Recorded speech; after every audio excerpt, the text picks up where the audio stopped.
When I joined the UN, our program had about 70 students each term.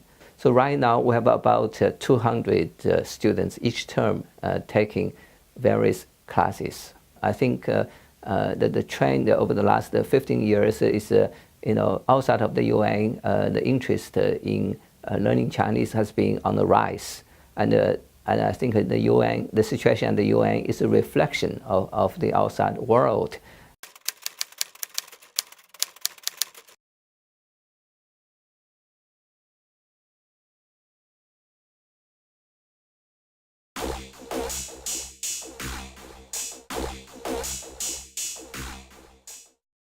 We have 6 official languages, and the Chinese is one of them. So we offer language classes to all the UN staff members in New York, and also diplomats who are positioned in New York. Of all the 6 languages at the UN, and the Chinese language program has organized the most cultural events for its students. One of the biggest events of the year is the Chinese Language Day. For the Chinese Language Day, and a number of UN offices having to do with Chinese would join hands in holding various kinds of events. Back in 2008, we celebrated the Year of International Languages. So there was this event in that year.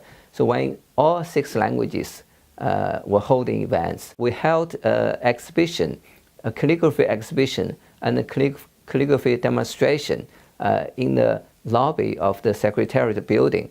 And we invited a famous calligrapher. He was writing the names of the staff members in Chinese, and he started at 10 o'clock in the morning, and he didn't finish until like 3 or 4 p.m. in the afternoon. And finally, he was invited to go to the Secretary General's office and to write her name in Chinese for her. So I think that was quite memorable, and many staff members are still having the characters, their names in characters, hanging in their offices.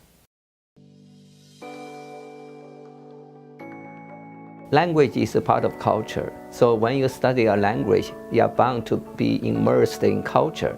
The U.S. Foreign Service has a scale of all languages. So it groups various languages in the world into 4 categories. And the Chinese belongs to the category 4, which is the most difficult, one of the most difficult languages for American speakers. So it would require 2,200 hours before someone can be fluent in Chinese.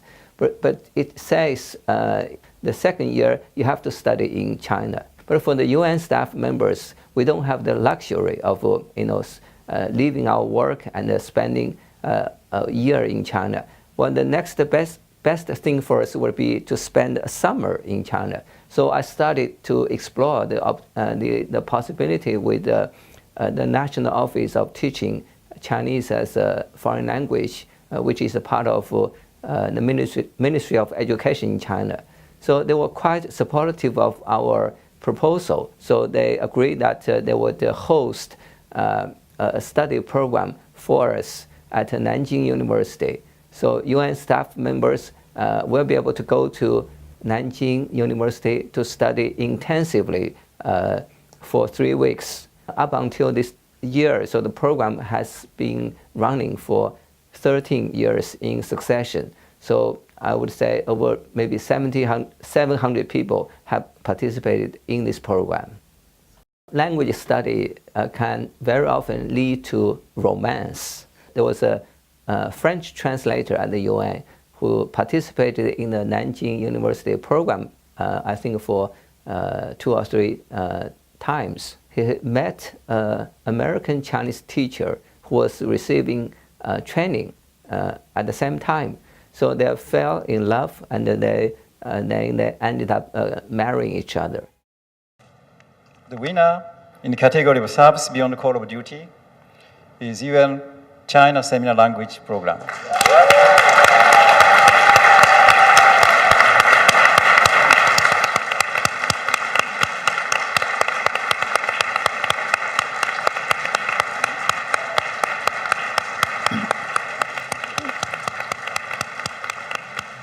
The first time there was not much fanfare because I was part of a team of up to maybe 20 people. But the second time I was nominated for the award, but I was not so sure that I would be winning the award because for each category there were two candidates. I heard that the other candidate was a team who was operating in Iraq. I thought that how could one person against the entire team who were in the very dangerous condition. Yeah, finally it was announced that I was the winner, so it was a total surprise for me. I think it was basically a surreal feeling that I would be selected, but I just felt quite honored.